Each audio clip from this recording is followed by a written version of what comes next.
Nakushukuru mwenyekiti. Kuna msemo mmoja ni maarufu sana kutoka kwa mhenga mmoja anaitwa Napoleon. Aliwahi kusema, for when the dragon wakes, she will shake the world. Alisema China imesinzia, Uchina wamesinzia, lakini siku ikiamka dunia itaona. Nataka hilo swali nimuulize ndugu yangu Mheshimiwa Waziri wa Viwanda na Biashara. Anaiambia nini Tanzania? Wakati Napoleon akiona China na kuiambia dunia msione China imesinzia, ikiamka itakuwa balaa, yeye anatuambia nini? Anatuambia nini wakati tumekuwa tunaongelea changamoto kadha wa kadha za viwanda zikiwa zinajirudia? Wakati tunarudia yale yale na kila budget inayokuja tuna address yale yale. Leo nitalia na kitu kidogo sana. EPZA. Ninafahamu sisi kama Tanzania tunakopi uchumi wa viwanda kwa lengo zuri la kwenda kuwa serikali ya uchumi wa kati au nchi ya uchumi wa kati kwa vision yetu ya 2025, tukiangalia Tiger Nations, tukiangalia Taiwan, tukiangalia Singapore, tukiangalia South Korea, walifanya nini? Wameingia kwenye viwanda ndio, na sisi tunaingia kwenye system ya viwanda tena kwa wazo la kufast track, which is good. Tuna fast track kuingia kwenye viwanda. Je, tunaangalia wao walifanya nini, walijikwaa wapi, au kipi walifanya vizuri zaidi ili na sisi tukichukue?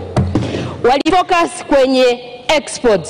Na mimi nafurahi kwamba nchi yangu kupitia kwa Waziri Mwijage mnawaza au tunawaza ku export. Lakini ni kwa kiwango gani tumecapitalize kwenye ku export? Tumekuja na kitu nimesema nitasemea EPZA. Tumefanya nini vya kutosha kuandaa maeneo ya uwekezaji? Swali kila wiki, swali kila mwezi tunaongelea maeneo ambayo bado madeni ya EPZA, lakini pia fedha inayotengwa haitoshi. Nimesoma fungu 44. Katika sera mmeonyesha kwamba mmetenga bilioni 1 na milioni 200. Lakini kwenye kuandaa miundombinu na vitu vingine kadha wa kadha mmeandaa bilioni 1. Nataka mniambie hiyo fedha kidogo itaweza kufanya nini? EPZA ndo msingi mzima wa biashara. Msingi mzima wa biashara, kama tunataka kwenda 2025 kama nchi ya uchumi wa kati, ni lazima tu export zaidi. We have to export more. Ndo new Tigers countries walichokifanya. Tuna export nini? Hilo ni swali la pili.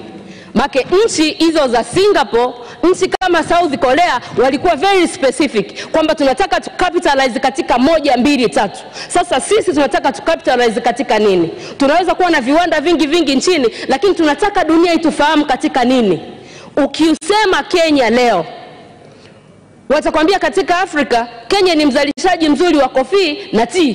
Lakini je, Tanzania tuko katika nini? Ni lazima tu capitalize, tunataka tufanye nini? Ninarudi tena kwenye EPZA. Hizo bilioni 1 mlizotenga zinatosha kutengeneza miundombinu?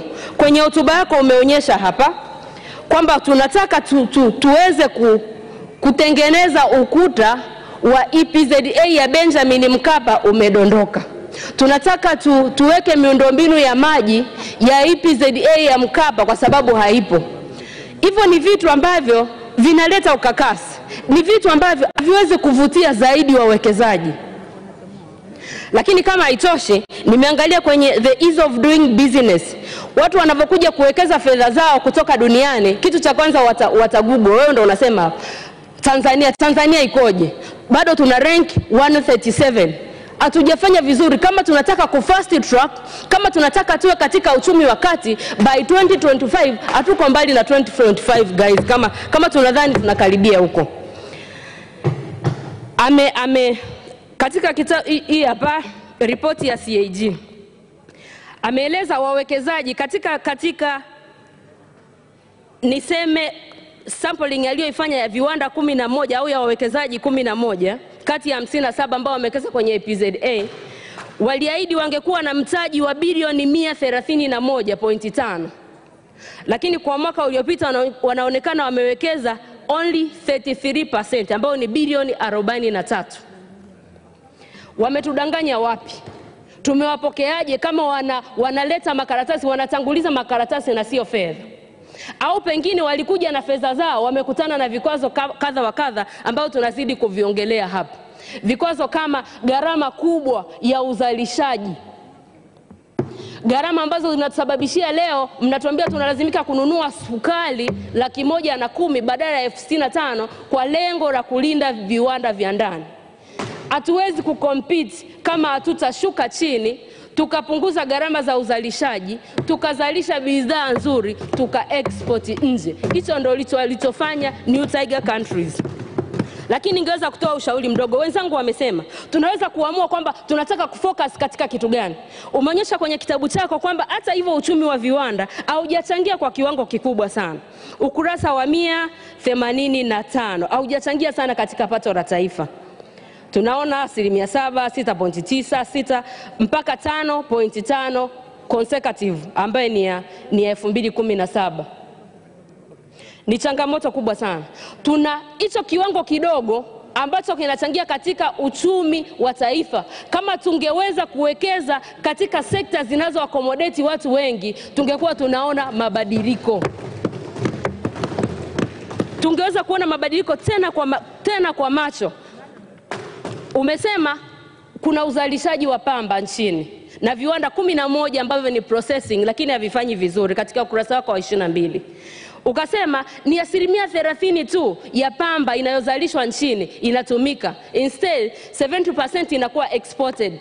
Tukiamua kujireduce tu kutafuta wawekezaji katika sekta ya viwanda vya nguo ambao ndo accommodate watu wengi, ambacho ndo kilimo, na actually ndo walichokifanya nchi ambazo tunakopi mfano, ndo walichokifanya hata South Korea tunayoisema.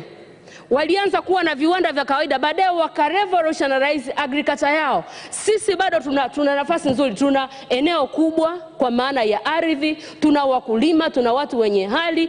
Tungeweza kuwa tumewafikia watu wengi, tungeweza kubadilisha Tanzania, tungeweza kuingia sasa kwenye mid economic country kwa wepesi kushinda nguvu kubwa ambayo tutaenda kuitumia kwa viwanda vya propaganda. Kitu kikubwa ambacho ninaomba nisisitize hapa, tunafungamanisha vipi elimu yetu na uchumi wa viwanda? Katika kurenki 137 duniani ni wanaangalia na skills za watu, wale watu wanaoleta viwanda vyao, pia wanaangalia hiyo labor force ikoje. Sasa labor force ya wanafunzi wa vyuo ambao so far wako theoretical na sio practical, itazidi kutupull down. Ni lazima tufungamanishe uchumi wetu wa viwanda na elimu yetu, na ikiweza. Asante sana mheshimiwa kwa mchango wako.